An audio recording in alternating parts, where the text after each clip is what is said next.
I think I really wanted to go back to almost the beginning of the story, which was, for me, the 1992 Rio Earth Summit, which of course wasn't the first summit about saving the world. There'd been hundreds before.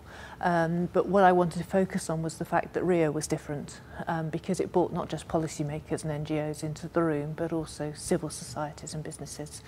And that although in many ways it could have been a very negative event, it was actually a really positive event in which everybody looked at what they were doing in terms of their impacts and identified solutions that they could utilise to deliver change. And many of those solutions could fit within a business as usual framework with a few bells and whistles, a few tweaks. So having set the scene, I went on to think a little bit and look a little bit at what businesses have done, and there have been some fantastic examples of progress, particularly within the accommodation sector, which I know best, where we've seen businesses reduce, for example, their energy consumption by between 5 and 45% and water consumption even more. And that's really been facilitated by a huge range of technology which has come on the market, some of which is now available very cheaply and some of which is more expensive. And the strides that have been made within the industry are quite significant. But I think in many ways we've reached a technology ceiling, for want of a better word. And that technology ceiling isn't necessarily a function of the fact that the technology isn't developing and becoming more available, but the technology that is available and that delivers really significant change is actually not effective within the cost formulas that we currently work to calculate payback and return on investment. So I think in a way what I was trying to conclude within my speech was the fact that actually we don't need to focus on technology anymore. Industry's already got there. There are a number of micros that could really benefit from the technology, but actually for the large companies that have driven the change, they're already there. What we really need to focus on much more now is our business models and how we need to change our business models to do a number of things, one of which is to look at how we calculate payback within businesses, how we set the thresholds for what is a reasonable payback, and of course that relates to how our businesses are owned and managed.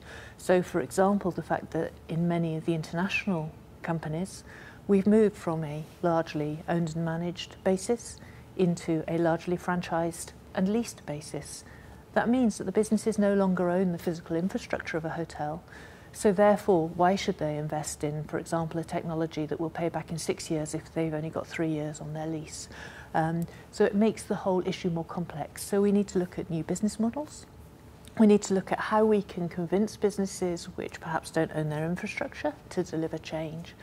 We need to look at how we can enthuse the thousands of micros out there into delivering change and into actually helping to tackle these issues and preserve the long-term destinations that travellers love. I think that it's about more than technology.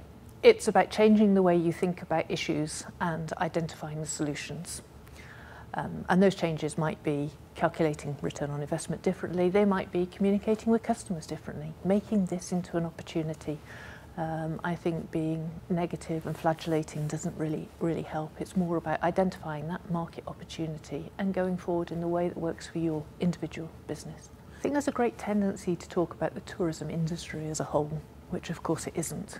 I think within the large companies there is an increasing awareness of the issues of climate change. There's an increasing willingness to move climate change and the associated policies to mitigate it away from the framework of, if you like, sustainability and into the framework of risk.